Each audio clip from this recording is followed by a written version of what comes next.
Thank you very much, Hamish. I'm going to first thank you for your resilience in the face of intense heat in this room. And I would also encourage people who are standing at the back.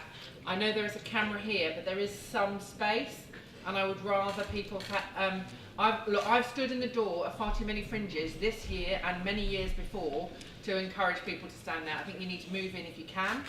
I think we should just make sure that it's as easy as possible for as many people to enjoy the event as we can, bearing in mind the environmental limitations, dare I say it.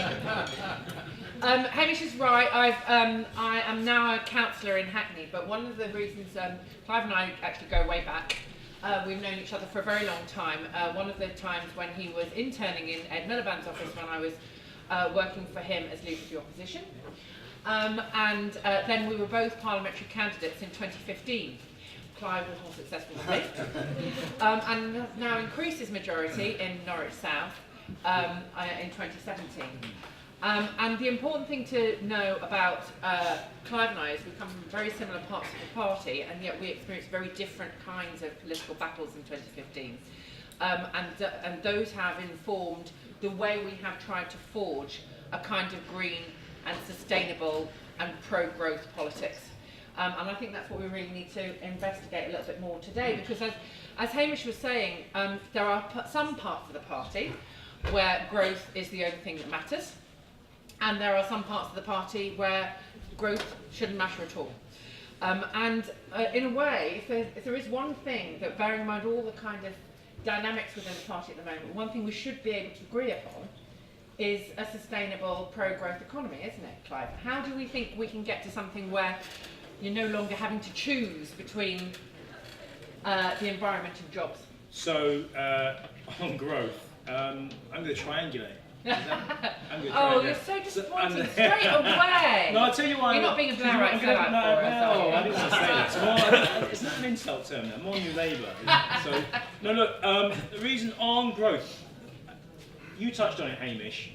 Good growth is something I think we can talk about, because let's think about what the challenge is now in the coming years. It's about taking a kind of, in part, 19th and 20th century economic infrastructure and radically decarbonising it and putting it on a sustainable footing.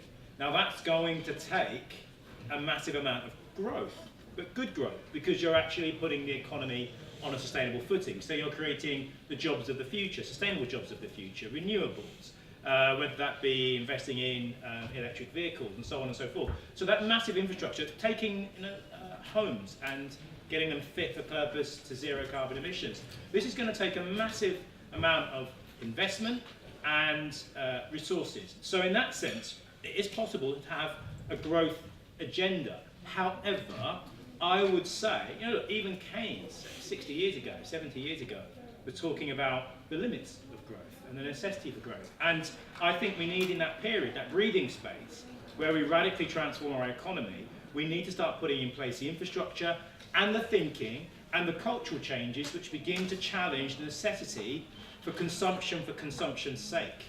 There is a finite amount of planet here. We have 1 billion people at the moment in the Western world consuming, with vast range of scales of consumption, which we can come on to later, but consuming at the Western levels of consumption. And then we have another 2 or 3 billion people either coming online or about to come online in the developing world, predominantly China and India. And then with our kind of development policies, we want to see another kind of 3 or 4 billion people come up. There isn't enough planet. So growth, finite growth isn't possible. And I think, there are people who talk about something called decoupling. Yeah, so decoupling our inputs. So decoupling, taking away the resources, you've got the resources here, and decoupling that from growth. Well, we have seen some decoupling, but if we're to hit our current Paris climate change targets, let's forget about the other planetary boundaries. If we're to hit our current Paris climate change commitments, then we will need to see an increase in decoupling at a factor of 200 times what it currently is. I would suggest that that is probably, even with the fourth industrial revolution, going to be a tough call. So decoupling isn't happening fast enough for us to be able to grow and decarbonise and remain sustainable and have a viable planet. So that means other considerations will have to come into play. So yes, we can have growth. Yes, there's a massive agenda there for the Labour movement, for the Labour Party to talk about this in a positive way, but we also have to have a conversation about the kind of consumption-led society and economy we currently have. Because I don't think having an economy where we basically simply have lots more wind turbines and geothermic and wave energy and simply just adapt that to the kind of current consumptive patterns that we have, that isn't the solution for sustainability. We've got to be bolder and more radical than that. So will we see some of this thinking in the way that you have been detailed by John McDonnell to effectively green the Red Book? And that sounds like a really technical way of explaining. You know, the Red Book, it's not even red, by the way, that the Treasury produced at the time of the budget. And it's got all the details in. When I was a journalist, other people would spend all their time looking at it, and I'd say, have you got the top line? And then I'd write it. So I'm not an expert in what you're having to do, any more than just thinking, okay, where is this going to go? But that Red Book is where all the numbers are, and that's where basically all the stories are, and by the day 2 of the budget cycle, normally the Red Book has been torn apart effectively by the journalists, and everyone says it's a disaster. So when that Red Book happens and you're supposed to be greening the Red Book, basically how is that going to work? What does that mean? Is that about simply cut back carbon emissions? Is it about other things like you've been talking about? We're working on it. So, so that's the whole point. There might be an election in it. So yes, we know. So when John came to me and he said, you resigned over here at Clive. Would you like to come back on the front bench? And to be honest, there wasn't that much that was going to really interest me on the front bench, but I do like issues around existential threat to humanity and all species on the planet. Kind of floats my boat as a political. So I was like, okay, and this he said, pick the easy ones. Pick the easy one. So he was like, do you wanna do something on environmental economics? I was like, okay, this sounds interesting. And I said, what's it entail? And he went, I don't know yet, that's your job. I mean, he gave me a bit more than that, that's not true. He gave me a little bit more than that. He gave an outline. So we went away, came back with some proposals to look at things like green finance, land use, food, security, just transition. We looked at a number of other areas as well. And we said, okay, also as well metrics that the Treasury are using. So there's obviously everyone knows about GDP and its inherent fall line. So looking at metrics and what else we could use in that, and also looking at the culture of Treasury. So there's this term, I know when I first got to Parliament in 2015, if you mention the word neoliberalism, a big klaxon go off and big flashing lights everywhere. But this term called neoliberal capture. So the thinking of Treasury has changed. It's very much set, and it doesn't have just happened over the last 40 years, although it has ramped up. But it's very much set in 5-year cycles. It looks at the short term. It's one of the critiques of neoliberalism. It's very short term. It looks at the short term revenue generation or profit maximisation. And the Treasury works in a very similar way. So it's all about revenue, it's all about the 5-year cycle. If we're talking about plans to be able to tackle climate change sustainability, then the Treasury's culture, the culture of Treasury and the dynamics of Treasury are going to have to shift in a way that they start looking at the long term and also looking at things beyond just revenue maximisation. We're also going to have to look at things like sustainability, about decarbonising, and the metrics behind that which will enable that. So that's a little bit what we're talking about and a little bit what we're looking at. And we've got a really good working group of economists, scientists who are dealing in kind of biology, and also as well climate change physicists, Kevin Anderson as well, so doing something him in the World Transformed in a minute. Basically trying to pull all of that together and come together with a route map and a blueprint, some of which would involve the technical details of how the Treasury works and what it's looking at in the long run. Okay, so what does that mean for people who are thinking, it's interesting you talk about the big, very short term, and we know that that's a combination of sort of neoliberal thinking and also the exigencies of a short-term political cycle, because the ministers come in and say, well, if I'm not going to get any licks for it between this time and an election, then I'm not going to do it until therefore things get put off. What does that mean in terms of the kind of decisions that you make on, for example, the power sector?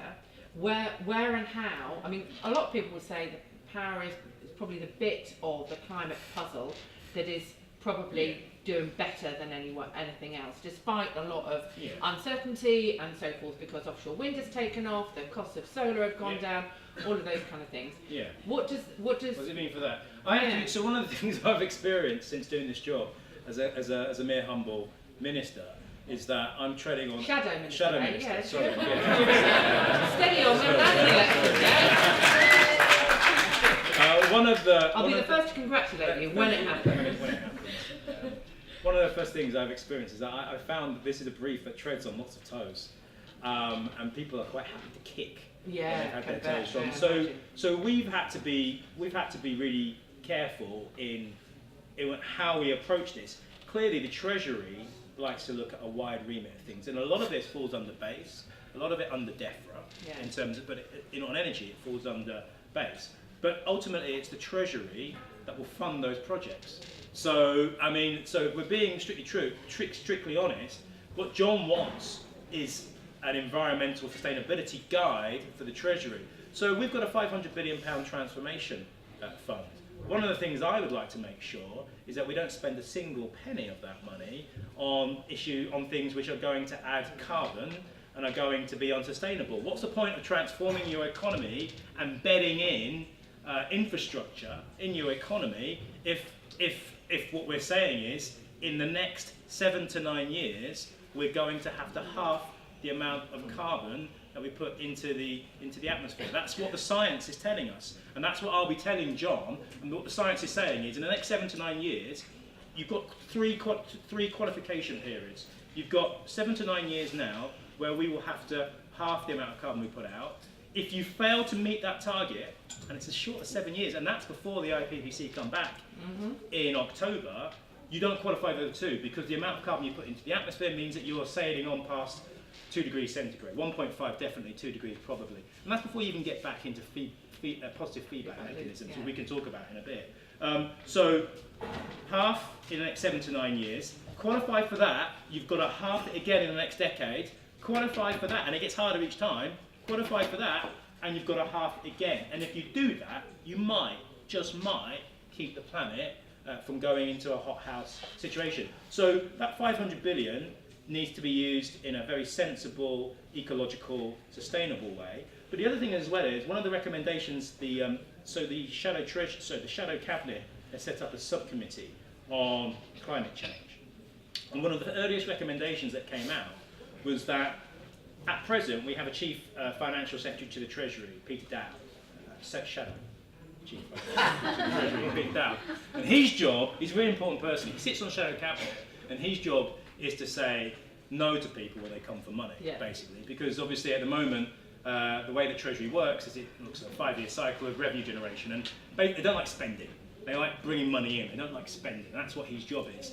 There is an argument to have another person, a third person. That's obviously John and Peter, and a third person. Don't know who it could be, but a third person. No, that is a joke. But the third person in the shadow Treasury team who sits on cabinet and whose job is to make sure that for every penny spent, every department comes back. You get decarbonisation, sustainability. So therefore, in relation to that, if we've got a party policy of being against the Heathrow third runway, why do we give MPs a free vote on it? Which has basically meant that it's going to go ahead.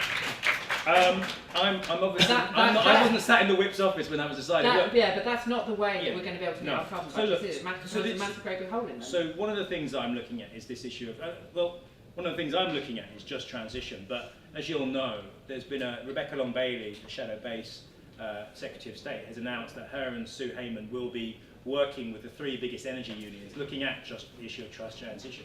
And we've got to move away from these just being warm words. And I understand why some trade unions, not all, some trade unions have an aversion to the issue of sustainability and decarbonisation.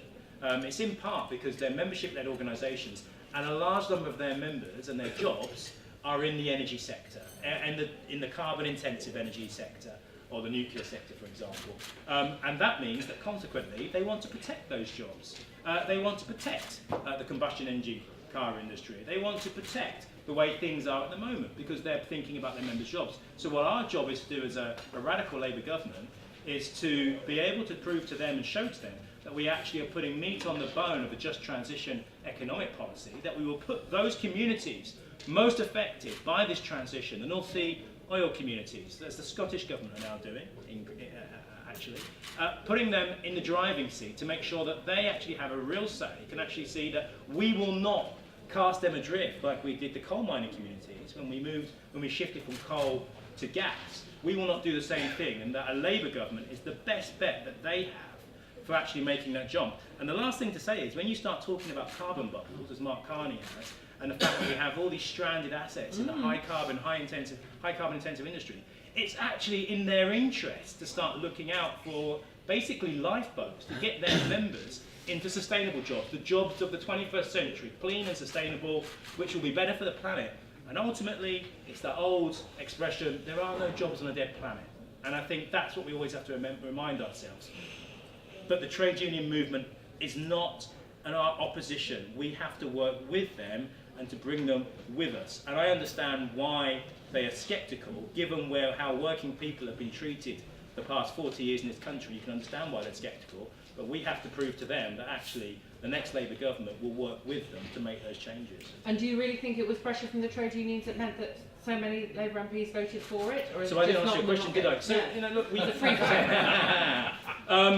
I think it played a part, if I'm honest. I think it played a part. I understand why. I think there are also other politics at work there, because clearly if Jeremy says up, some people will say down, and if Jeremy says left, some people will say right, and if Jeremy says... But that's an irresponsible factionalism in the face of climate chaos. It is. Look, we should not be building any more airports, period.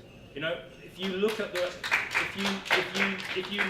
until we can build electric aeroplanes, and they're 10, 20, 30 years away, if that. So, ultimately, what we have to think about is the future of everyone. And one of the things I said is it's increasingly clear now that there are a growing number of members of parliament who understand that you can't negotiate with climate physics. You simply can't. You can't. The physics are the physics. You switch a light on in your front room and the light comes on. That's physics working. You can't negotiate with that. That's how the universe works. And increasingly the science is telling us you can't build more carbon intensive airports. Now I understand that people are talking about, think that this is our future jobs. Let's make those future jobs sustainable. Let's make them clean. It's a massive opportunity for us. As the first question raised, there's a massive potential here for decent jobs that I think every trade union can get behind. And I'm confident they will. I'm confident they will. Talking about jobs, and that's really good, I wanted to just talk one more thing about the power sector, because we've seen the consequences of the rapid reduction in feed-in tariffs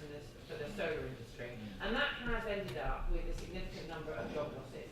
Now, we haven't had that as headline news. No. Now, that's partly, I think we probably both agree, is because that the sustainable and renewable energy sector has not unionised. So that's the challenge, isn't it? So one of the things I was talking about with my team was actually getting the chief executives of some of these renewable companies and setting them the challenge of saying, start working with trade unions to encourage people to join trade unions. If you look at some of the renewable industries, like for example offshore wind and so on, many of those workers aren't in trade unions and they're working in some pretty inhospitable conditions. So that is right for trade union membership. And as I've said to people, when people came to me as when I was on Shadow Deck, 3 years ago, through many incarnations, but I was on the Shadow Deck team. I remember people from the solar industry saying to me, why aren't the unions saying anything about all these solar jobs that are going? I said, because they haven't got any members there, because you deliberately didn't engage with trade unions to encourage membership.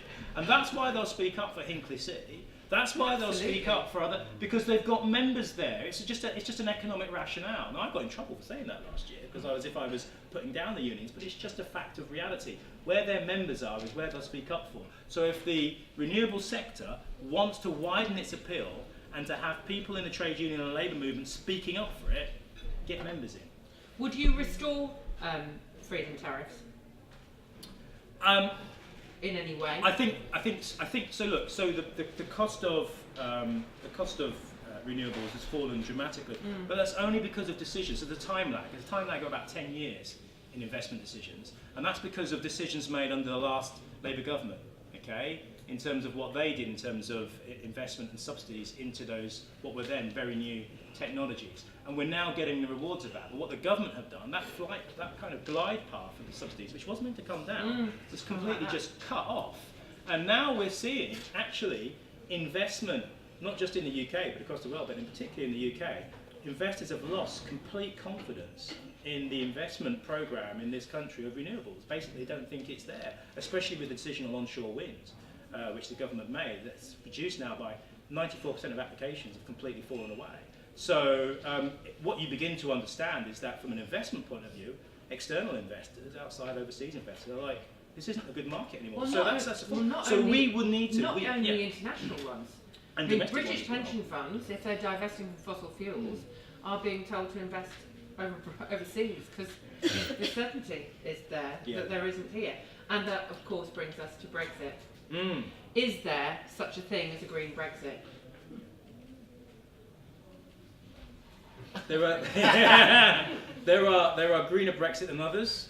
I would say the Brexit that we're looking at is a devastating Brexit for the economy. Is there any green Brexit? I mean, highly unlikely, because we're moving. So look, we're moving away from an international organisation, the European Union, which has a leadership position as well as one across Europe, whereby we have a government who has systematically opposed much of the environmental legislation that has been passed in the European Union. They've opposed most of it, and now we're going to roll out with little more than the fig leaf of Michael Gove's departmental promises that they will ensure that this legislation falls through. Has no teeth whatsoever. So as things stand, no, there isn't.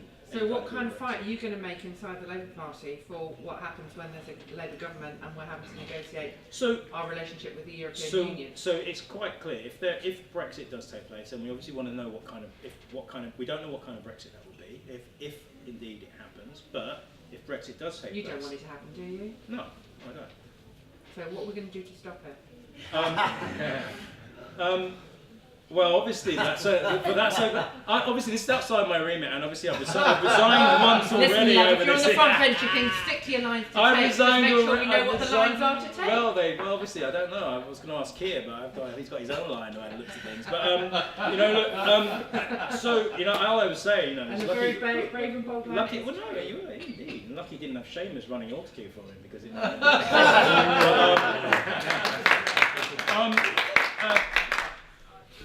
Everything we can, but I think what we must remember is just because if we did happen to leave the EU, it doesn't mean that we have to leave all of those European institutions. We can still work closely with them. And I think increasingly, whatever happens, we have to understand, I'm kind of with Paul Mason on this, that the post-war global order is fractured. And increasingly, we can see that America, bar a radical kind of Democrat takeover of power in the US, America is heading down a path where it's going down an isolationist path. And you have what are now rising up are a series of competitive states, collectives, China, Russia, America. And I think increasingly the European Union, as we head into the 21st century, is increasingly going to be a bulwark for our values, our food, our economic and energy security. And now is not the time to drift off into the middle of the Atlantic and start seeking trade deals with the likes of Trump and China and India, who I'm afraid are entering into a period of increased competition. And that has potential problems. I think we can see increasingly now, when you look at some of the flashpoints around the world militarily, you can see how those muscles and those groups are flexing. I think our future is very much as part of Europe. Whatever happens, the only problem is, once we leave the European Union, and this is what Michael Gove knows, those bonds are frayed and weakened dramatically. So that when you do, and if you do, have a future hard-right Conservative administration, they can sever them completely. We're locked in at the moment in a way that I think most people would accept in the Labour Party is in a good way into some very progressive ideals. There are faults with Europe. We all have. As part of another Europe's campaign to stay within the EU, which was for a reformed social democratic Europe. But ultimately, our future is within Europe, whether we're in the EU or outside of it. It's just that if we're outside of it, we're probably going to be more rule takers than rule makers. But I don't think most people have acknowledged that. In terms of what you're talking about with growth and the potential for growth. I've just seen your badge, bollocks to Brexit. That says very Sorry, good. just in case I didn't show my colours. And what's interesting is that now the idea of economic growth and environmental transition, the fact that these two things are potentially reconcilable, is now becoming accepted across the political spectrum. But that means that the issue of social justice becomes more important, doesn't it, to the left rather than less? Because, I mean, I spend quite a lot of time in my day job talking to people from all across the politics, and they see the opportunity to make money and so forth. So you can still end up with concentrated capital. This is a massive issue. So what do we? What does a social justice transition look like? Really, not just about jobs, but also for consumers. So we know that in terms of carbon output, the wealthiest 10% of the world's population are responsible for 50% of the carbon. That's everybody in this room. Okay. Everybody. No one can think that they're not part of that top 10%. All of yous out there responsible for 50% of that, and the poorest 50% of the world's population are responsible for just 10% of carbon output. And also internally within our own country, I've got the figure here actually. If you're in social and economic group A, your average emissions, household emissions, are 50% higher than those of households group D and E. So in effect, one of the effective ways that those against decarbonising and sustainability have attacked us is by saying it's the poor, the poorest in society, who are going to bear the brunt. And what I think any future Labour government and an opposition needs to say is no, because what we want to see is contraction and convergence. The poorest in the world and within our own country should see consumption increase. There's no two ways about it. It's those at the top that need to come down so that we can meet in the middle. A classic example is flights. Okay? 1 in 4 people in this country will not set foot on a plane, not because they're ethically sound, but because they can't afford to. Okay? 1 in 4 people in this country, the poorest in our country, will not set foot, have never set foot on a plane. And yet, the top, I think the figure here is, I've got it here, 40% of flights are for the 5% wealthiest within our country. Okay? So, one way we would look at that is, well, let's make the first flight more affordable for everyone, if people want to fly. Okay? Let's make the first flight more affordable for everyone, but then progressively more expensive as it goes up. That's one way of using fiscal policy to be able to make sure that you make sure that you can tackle that. The issue of inequality is at the heart. It's such a driver. The whole notion of constant growth is basically because, if you think about it, we've got a pie, and we say, here's the pie, here's my 90% here, thank you very much. That's your 10% for the vast majority of the world's population. Share that amongst yourself. Oh, you want more? Then we need to grow the pie. And I'll have 90% of that bigger pie, and you can still have 10% of that bigger pie, but you'll get a little bit more. Well, maybe the issue is to have the same size pie, but just to redistribute what you have. And so I think inequality is such a driver for the growth agenda and for climate change and sustainability that what we're saying is that actually, under a future Labour government, we're not telling people that they will have to wear sandals and knit muesli and see a reduction in That is a relief, I have to say. We are saying that actually it's the wealthiest who will have to pay for the vast majority of climate change, and the poorest within our society will see an actual increase in consumption. I think that's something that we, as socialists, as democratic socialists, social democrats, however you describe yourself, can tie into the language of equality and social justice, and it makes it a lot easier, because we're not just talking about the politics of envy. We're talking about the politics of saving the species, all species, and you know what better, stronger arguments to make that case? Not just because it's fair, but because actually, if we don't do it, the planet is going to go to hell in a handcart. So you know, you've got an increased justification for doing it, I think. Well, climate change is a class issue. You heard it here first. Great. One thing more before we go on to the hard politics of this. I want to talk a little bit about natural capital. It's not something that that many people use that language about, but basically it means our green parks, our green spaces, and the things that actually are a lot to do with the places that we love, and quite a lot to do with identity, as well as the fact that they are valuable in and of themselves. Yes. And how are you, as the sort of economic carbon bean counter, as it were, inside the Shadow Treasury team, thinking about how we not only calculate the value of that in a financial sense, but also say, you know what, sometimes you can't calculate it in a financial sense, it's just too important. So it's a really good natural capital, basically allocating a value, and through that price on natural capital is something which is gaining traction. I know Michael Gove has now set up an organisation which will do that.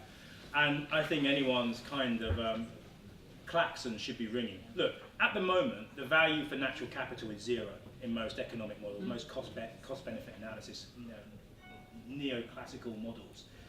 It's zero, which is obviously ridiculous. Take bees, for example. There are now figures that come out for what input bees have in terms of a financial figure on the economy, but that only is a replacement for if you paid someone to go around pollinating by hand. It's not a figure that takes into account the beauty of having bees in their own right, the fact that they form part of a complex ecological niche, biodiversity niche. So it takes into account none of that. So, but it does give a figure. So I think, is it better to have an imperfect figure as a guide to help us make and rationalise those decisions? Yes, but only as a guide. Because ultimately, you can't put a value on a coral reef, for example. You can say, well, coral reefs provide, a nursery for fishing, which then obviously has an economic impact in terms of the amount of fish in the sea that we can then consume and so on. You can put a financial value on it, but actually, what about those? What about the biodiversity within our society, the ecological components which we can't see? Do we give them a lesser value just because we can't see them and don't appreciate them? Also as well, some people, if you have a forest in your back garden and you're down in Surrey, does that mean that forest is worth more because the house price is down there and you have more middle class people who appreciate more the ability to be out to go and walk in that? That's worth more than a tree in Preston.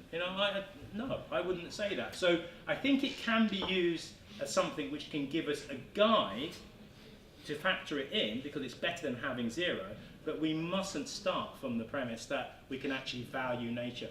Nature's been around a lot bloody longer than neoclassical economics, and we shouldn't be trying to fit nature into a very narrow, I would say, dead-end economic analysis. That's not the way to go.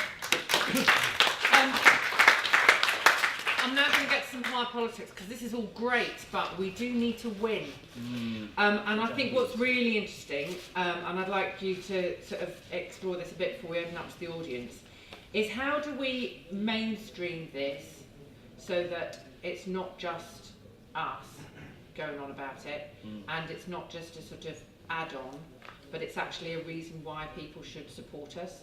And how do you make sure that people who actually just need to worry about getting food on the table and paying their bills see this as, do we need them to see this as part of our offer?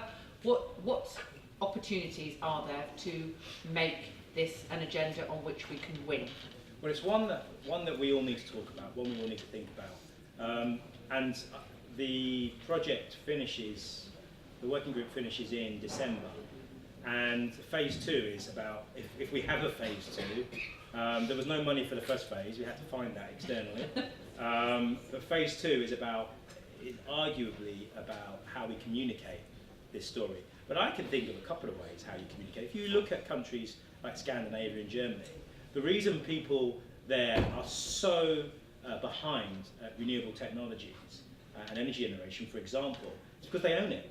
Yeah. So one of the key ways in which we can say to people, this is something you should be interested in, is that you'll have ownership, collective community ownership of these resources. And if you say that to people, that's going to go into a kitty for your community. It's going to mean your energy bills are lower.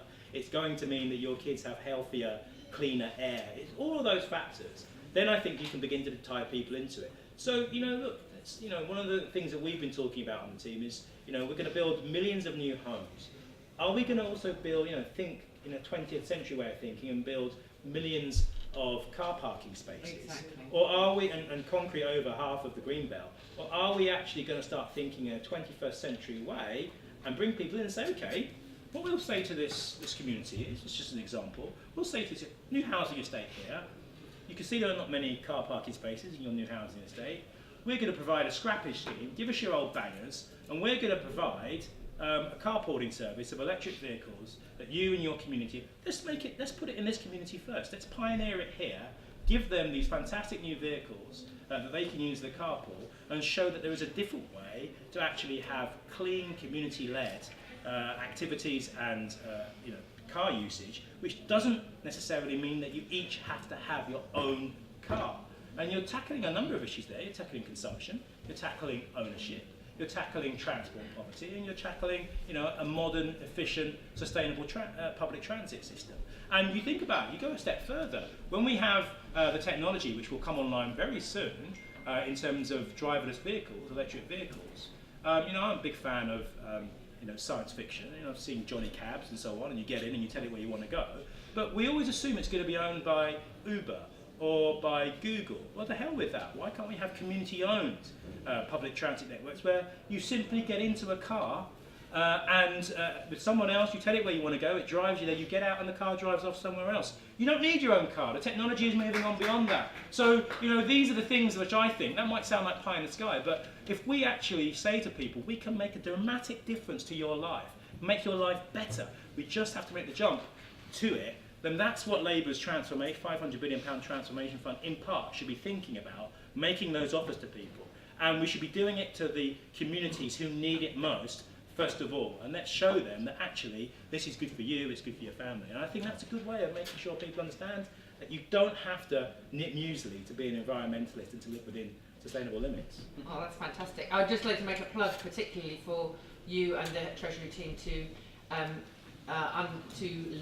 hear from the local leadership of Labour government. Because they've done so much of the work already. They have been thinking about this, and they're having to think about if their towns grow, what they're going to look like, and so forth. So I think there's a lot there that Labour, planning to be in national government, can learn from.